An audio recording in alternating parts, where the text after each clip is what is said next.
Good morning. My name is Matt Reingans. I'm fortunate enough to be the board chair of Loveland this year.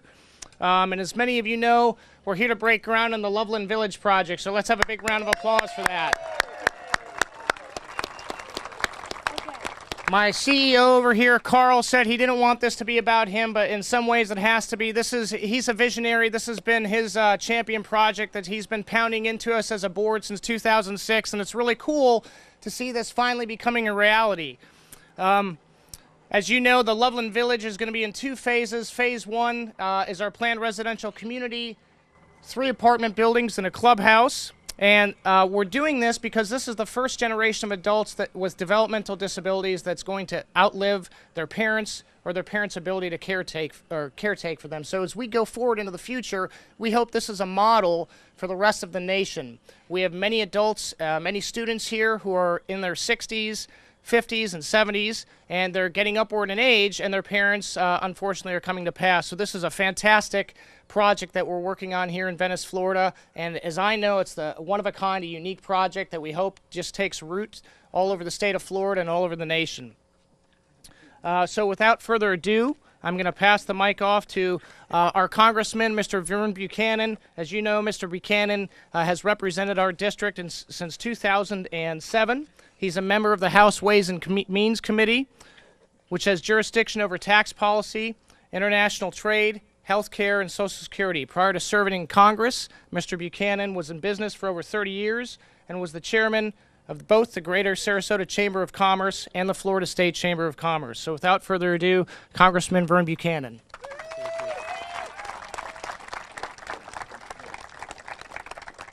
Thank you. I can't imagine a greater day than this for Loveland and what they've been. This has been his vision for many, many years. It's becoming a reality. I will tell you, we're only 80% there. I just got a briefing.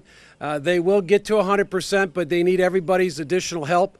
I can't imagine, again, with all the challenges we've got, that this isn't at the top of the list. We talked about trying to make this successful here, take it nationally, and people say, well, can you do that? We're doing that with a National Veterans Cemetery as the first concept. They're building a $10 million pavilion. That's something in my mind that is going to go national, and I think this is another project because it means so much, not just to our community, but to the country. It's a big challenge. All of us are touched either personally or other family members with what's going on here, and we need to do everything we can for people that are citizens that have some challenges to make sure they've got a full life, and this is the start of that, and I'm very proud to be a small part of it, and I look forward to working very closely. I mentioned to Carl we want him to get up to Washington and his team. I will get him with the appropriate committees, and we will work on this, not only make sure this happens here, but to roll this out across the country. Thank you, and God bless you.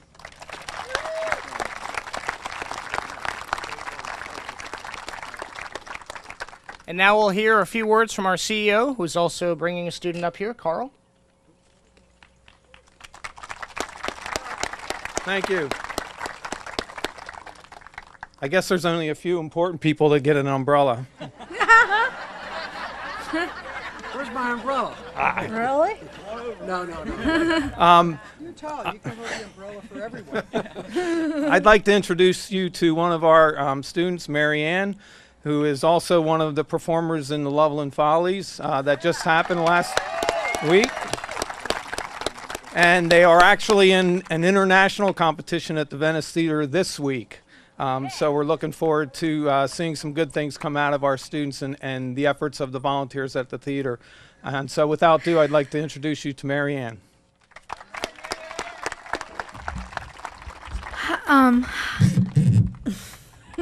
Hi, I'm Marian Cassidy. I want to call this department my own and be independent and help others. And I'm looking forward to this for a very long time. And more likely, if I can do this, so can you.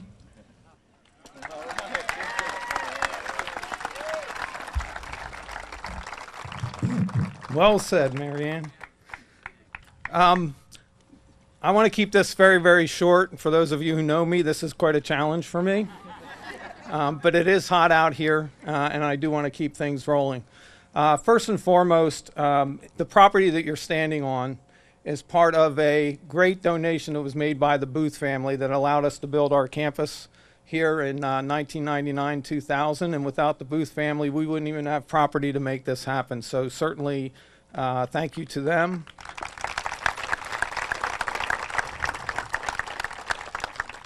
It has been a long road. Sometimes really great ideas take time to develop into not just the vision and the planning, but to actually see it happen. I got a text from my mom this morning that kind of kicked into mind some things, and she congratulated me and said, you know, doing a great job, really love you for that, and glad that today is happening. And I emailed her back and said, well, this is just the end of Act 1. We still have Act 2 and 3 to accomplish. And when I texted her back, I was reminded of a conversation I had with Senator Dieter when we were awarded the $4.77 million from the state. And I was saying, well, Senator, that's really great. You know, we can move forward now and everything, but we still got a lot of work to do. And she said, Carl, can you just take a day and celebrate? And so here we are today to celebrate. There are many people that I could say thank you to. I don't want to give a long list of people, but there are some key people who've been with us throughout this. Ann Graybill, as a parent and representative, has been very helpful in making this happen. David Hounahan, God bless you. Without your help and support throughout this whole entire process, we wouldn't be here today. Certainly the board of directors, all of you from 2007 to today who put up with a lot of my crazy ideas and put them into action. And what a great staff we have as well, all the foundations and all of you have supported this project. We are at the end of Act 1. We will celebrate this today, and we are looking forward to turning this into a home where the heart is. Thank you.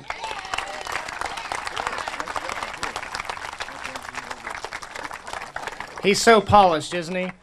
All right, as we wind this up, we have a couple more speakers, and I want to turn it over now to our Capital Campaign Chair, Dr. Jim Woods. Without his help, we couldn't have made this a reality. A lot of people belong to community service organizations, belong to nonprofits, but you know, where the rubber meets the road and when the boots hit the ground, Jim was the person who stepped up and chaired this capital campaign. It's been no small undertaking. So without further ado, please give me a warm round of applause for Jim Woods. Matt.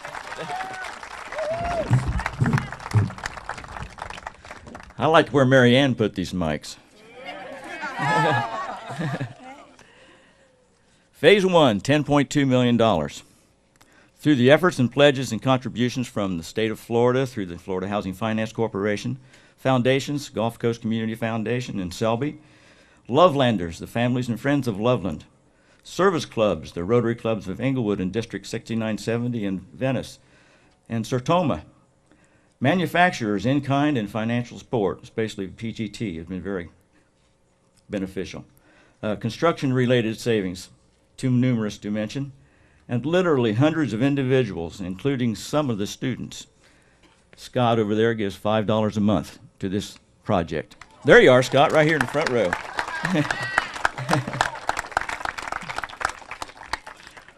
Our village is building a village for adults with developmental disabilities, near their friends and educational opportunities, and providing their parents peace of mind knowing their children will be living in a safe, secure village once they are gone.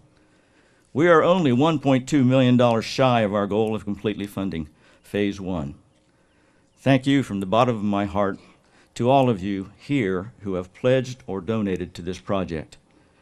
We are very fortunate to be at this point in our fundraising efforts, but it's very important that we don't lose our momentum to make this a debt-free project.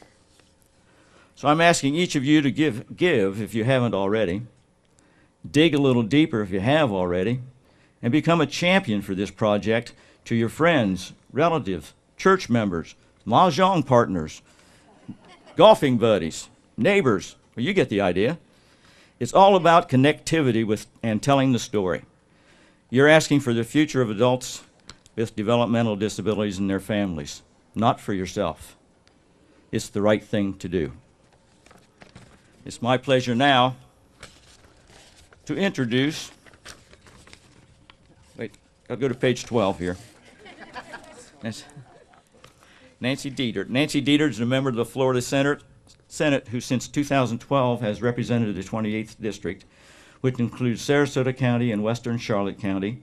She represented the 23rd District from 2008 to 2012. Before winning an election to the Florida Senate, she served as a member of the Florida House of Representatives, representing the 70th District from 1998 to 2006. Prior to that, she served on the Sarasota County School Board until 1992. Her accomplishments over those years of service can fill volumes. Senator Dietert has proven herself to be pragmatic, direct, no nonsense, and a person who knows state government, Sarasota County, and what the residents care about most. Most importantly, she is one of us.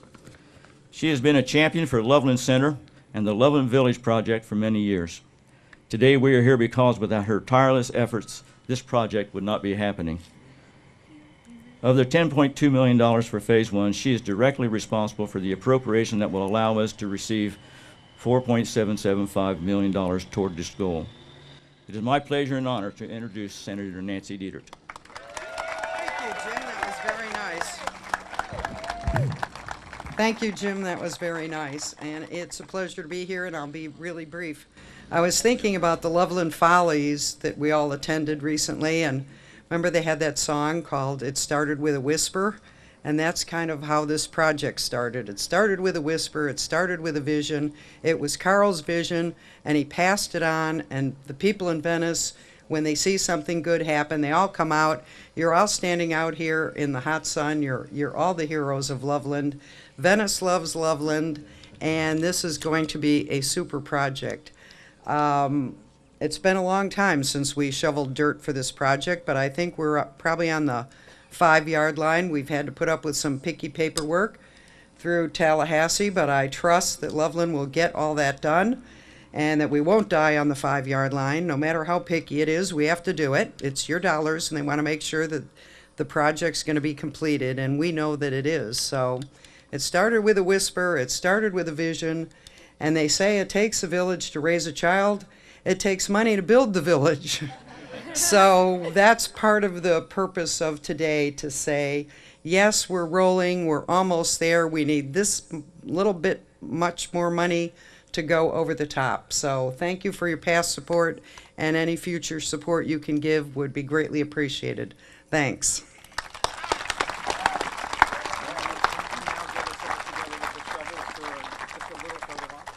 Okay, so now we're going to shovel. So whoever Carl said to put a hard hat on, grab a shovel and a hard hat. So they have to re-level this whole thing. No.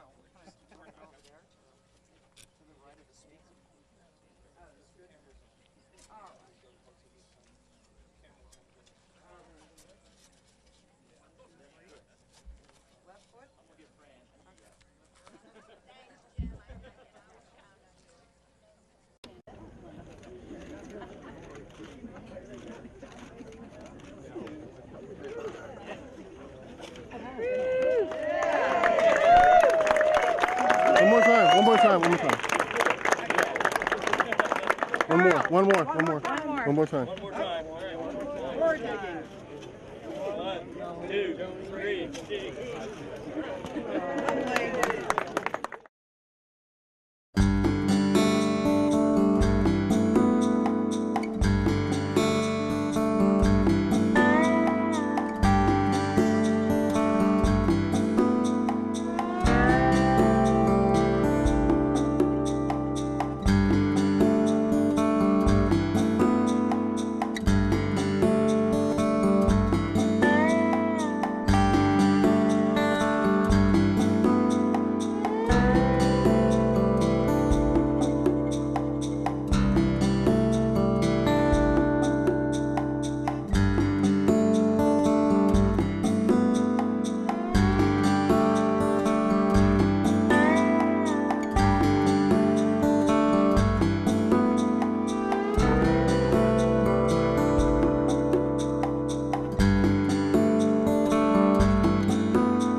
I would not say there's a lot of tax dollars towards this, probably a total of around $5 million, which is not a major event, but it certainly signifies that the state of Florida recognizes this as a good project. This particular money came from the lawsuit we did during the banking problems when they had to reimburse people.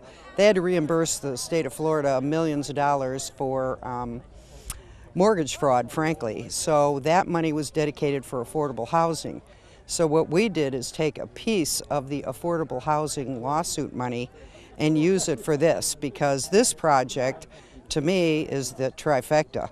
The project builds affordable housing, it builds housing for the elderly, and housing for the developmentally delayed, all in one project. So I think it's a good use of taxpayer dollars, because then these folks who are in their 60s, developmentally delayed, their parents are in their 80s, when their parents die, where are these people supposed to go? They can go right here and live a beautiful life and be great citizens. We started out on this project by asking for $1 million seed money. I put it in the budget. I think it was probably 2008. It was Governor Scott's first year.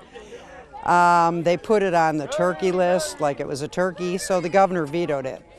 The next go round, we put it back because we're not quitters. And we invited the governor down here to see Loveland. And he took a tour. He was totally supportive, and the next time the $1 million was in there, he did not veto it. And then this year we worked through the Florida Financing Housing Corp because it's bigger money. So there's plenty of accountability and transparency attached to these tax dollars. It's great that we came this far. It's a celebratory day. I'm also a little fearful that we might not complete all the paperwork properly. So until everything's signed, sealed, and delivered, I'm not going to exhale. Well, it really could be hundreds. It's going to be in phases. So you see what Loveland does here. They train developmentally delayed people to be solid citizens, to have a job, be able to write a check, take the bus to work. They're good workers. And then they can live here in a very safe environment. They can have a social life. It's such a better model than what we used to do in the old days, where you went to government housing and lived a lonely existence. So I think this is a pilot project, and it is being copied already all over the state of Florida. Well, Venice is such a great community that when there's a need, everybody jumps in. And to look around the crowd and see all the people in the back standing in the hot sun out by the street, those are probably the first people in. You know, the Pinkerton family. Anything good that goes on in Venice, the Pinkertons are always on the board. They were back there by the street. A lot of people have helped this project for years. The project backs up to Venice Golf and Country Club. The whole country club there has been supportive of this project, and half of them are probably Canadians. So they see anybody that visits it and sees the vision, they're on board. This groundbreaking event is certainly a big step in us developing this Loveland Village. It's actually a great day in the sense that we're beginning the building process to build a home where the heart is. This will be a great facility for people with developmental disabilities to live amongst their friends at a rental rate that is very, very well within their income levels. Well, once we get the buildings built, we will be in the process of beginning to offer up the various bedrooms for rents. There will be a sort of a process with regards to Loveland Center. Students and their families will have first choice. The county of Sarasota would have second choice, Southwest Florida third choice, and the rest of Florida the fourth choice. And again, it's going to be one of those things where we want to make sure that people are happy with the bedrooms that they chose and the people that they're going to be living with. Yes, and this is just a small start. We really wanted this to be small so that the project was successful. The state, including the governor and the legislators, want to see this succeed so they can use it as a model for the rest of the state of Florida. And so we kept it small on purpose. Yes, we are hoping that we can expand the facility in the future, and we're hoping that other facilities similar to that open up not only in the state but throughout the country. And we had a lot of successes and a lot of challenges, as you can imagine. We've spent many, many hours, and many, many people, hundreds of people have been involved at one point or another, because it's all about connectivity. Trying to get our story out, the story of these people with developmental disabilities and housing for them that gives peace of mind to their parents. We started at $10.2 million needed. We're now down to $1.2 million needed to complete the project and make it debt-free. And we will continue our efforts. Right now, we've called on and have had good luck with foundations, Gulf Coast Community Foundation and Selby Foundation. The service clubs, we visited with the Rotary clubs. The District 6970 has matching funds, so they all came forward. The Sertoma Club of Venice came through. We've had manufacturer in-kind contributions that have made significant impact on this. And of course, the biggest one is the state of Florida, through the Florida Housing Finance Corporation, we are eligible to receive $4.775 million from the efforts of Nancy Dietert, who passed the legislation to get that money in this category. This legislation, as I understand it, and I'm not the expert, is that it was to provide housing for people with developmental disabilities in the state of Florida. And you had to apply for the funds through the Florida Housing Finance Corporation. And the 4.775 is the largest grant that they're giving this year in the state of Florida. So we're very pleased with that. We've worked very hard to prove the need here, and it seems to be working. Oh yeah, well there's 94 bedrooms within 42 units, 3 apartment buildings, and a clubhouse for entertainment and things. And this is all phase 1. And we have general contractors. Isn't that awful? Isn't that awful? I just talked to him. Oh my gosh, Jeff Charlotte's the construction manager here. Okay, let's go. Oh, We have general contract. I'll get his name. Isn't that awful? Anyway, the plans are all in place and approved, and it's so the groundbreaking is a real groundbreaking. Construction will start right away, with all the infrastructure underneath the ground. So it's not like we're not going to go forward. That's what we want people to know. We're going forward, and we can use the extra help to get that $1.2 million to cap this off. Last question. What's the time frame for completion? Time frame is September of 2015. So a year from September, we expect this to be done. And so you're going to have us back for the grand opening? Oh, absolutely. Are you kidding? We'll have champagne then instead of water. In September, so maybe.